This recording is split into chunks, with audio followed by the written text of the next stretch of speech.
Hargy, by the time you've got to the stage where two families are about to marry their son and daughter, a doctor can't call it off. It's very difficult for a doctor to be able to call That's why I think, off. like the alcohol awareness campaign we see it on TV at the moment, it's a subtle way, or some say not so subtle way, to educate people about the risk of alcoholism.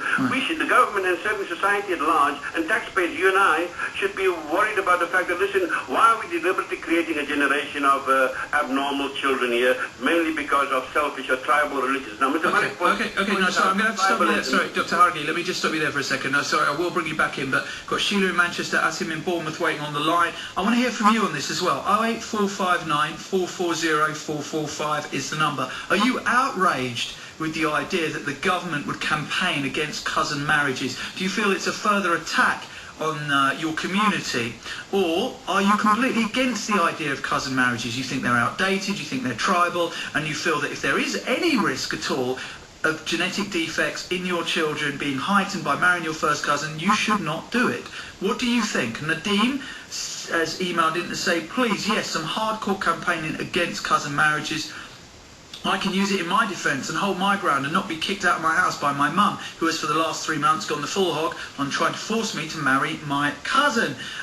Shelley from Birmingham has emailed in as well on nihal@bbc.co.uk, which I really want you to do as well if you can't get to a phone. I don't understand why the government needs to have campaigns against cousin marriages. This is irrelevant and a sensitive issue for most Muslims. I have friends and family who have married within family and have children who are perfectly fine. I'd just like to add that most of the children in the white community also have children who are either born handicapped or with some sort of syndrome.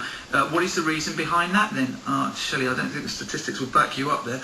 This cousin marriage has been going on for centuries. If there was an ongoing trend of children born with problems, people would have stopped marrying their cousins a long time ago. I feel they should rather focus on campaigns against teenage pregnancies and other serious issues. That's according to Shelley from Birmingham. Remember as well, you don't have to give us your real name. If this is an issue that goes right into the heart of your own community, your own family, 08459 440 445 is the number. Give me a call and tell me what you feel. Sheila in Manchester, good afternoon. Good afternoon. Sorry to have kept you waiting, Sheila. What would you like to say? I think there should be a campaign. Against it? Yes. Why? I have family members with the genetic conditions, not just one, many of them. Right, and are your parents first cousins? Yes, they are. Right, and you have brothers and sisters? They're sisters. Sisters? Mm-hmm. Right, and how severe are the problems? Very severe. Am I allowed to say the disorder name? Yes, of course you can. It's called brittle cornea syndrome. It's a connective genetic tissue disorder. Right. All four of your sisters? All four of them, yes. And you don't? I don't, no. But I have got slight other, not severe as them. But they got worse. Do you feel resentful in any way that your parents are first cousins, in the sense that, or perhaps they didn't know anything was going to happen, did they?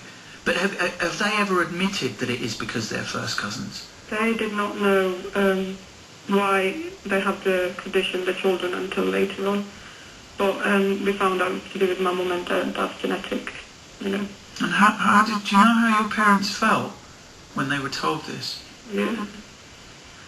They just think it's from one of those things from God. Right, so that's it. They just say yeah. That it's okay. So it's Allah's will. Yes. Right. No. And that helps them to cope with it. Well, it's easy for them to say, but when I look at my sisters suffering, it's not easy for me to look at them like, see what they're going through. It's a tissue disorder which kind of affects the eyes as well, and any injury, even a mild injury, can make the eyes burst, rupture.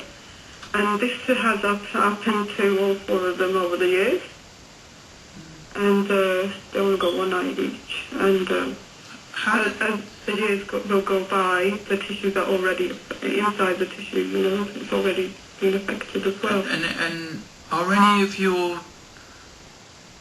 sisters married themselves? Yes, they are. And did they make sure that they didn't marry first cousin? They had no choice but to marry first cousin. So they've all married first cousins? Yes. Right, so even after your parents found, did they marry before your parents found out?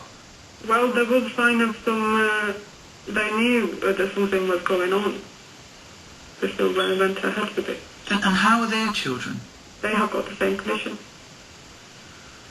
My gosh. And you, Sheila, are you married?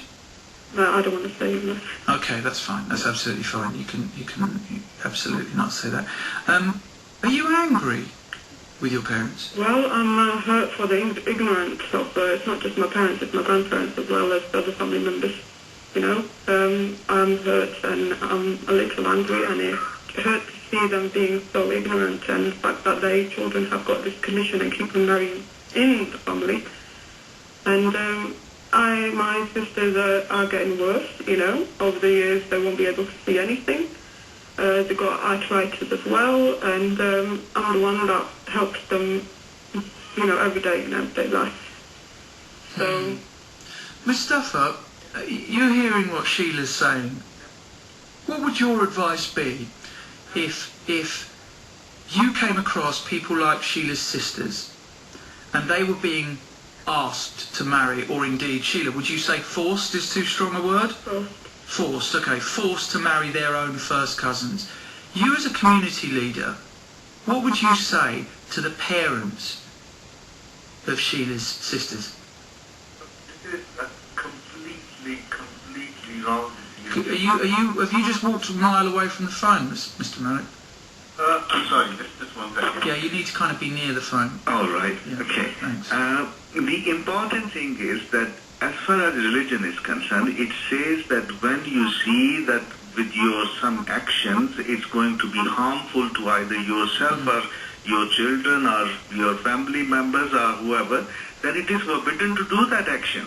So I just want to ask you, I understand the principle that you're putting forward. I'd just like to know, what would you say to her parents, Sheila's parents, who knowingly have forced their daughters to marry their own first cousins, knowing that there is a genetic problem? We will try whatever is in our power to stop them. I'd just like to find out the actual words you feel that you would use, because it's quite interesting, because you are right at the heart of this as a community leader, Mr. Malik, and I'm very intrigued as to know the kind of discourse, the kind of conversation that you would have with those parents who ultimately, or even Sheila's sisters, because they may more be of the age where they would come and talk to you. How would you try and describe to them that what they are doing is wrong and that their parents are making a big mistake? How would you do this? Because it's so sensitive. It's a very difficult issue, and I'm intrigued to find out how you would do it. I mean, they have got already the problem in their family, and to going on again with and committing the same mistake, you know, so that is completely wrong, and we have to give them and explain them with the religious sort of reference that this is forbidden. Yes, the cousin marriage is permissible, but it's not a duty. You don't have to do this. It is your choice. God has given you a choice. And when you see that there are problems with that, you don't have to go, and it is your duty to protect your coming children. But Mustafa, as Sheila pointed out, her parents are from a generation where they will just argue to you, what is Allah's will is Allah's will. No, but you see that Allah's will is Allah's will, but Allah has given you control on your life as well, right? If you go and just lie down within the road and say that it is Allah's will that the train is coming or not, the train would stop. It's not like that. When you see that the train is coming, you are not supposed to lie down on that rail track. Okay? So it is, you can't say that this is Allah's will, so I'm just going to lie down there and let the train come and it's Allah's will. I mean, that is completely nonsense, you know. Sheila, sorry Mr. Malik to interrupt you. Sheila, if someone had spoke to your parents and said, you can't allow your daughters to marry first cousins, what do you think your parents would have said? Well, it's to do more with the culture than the religion, I think.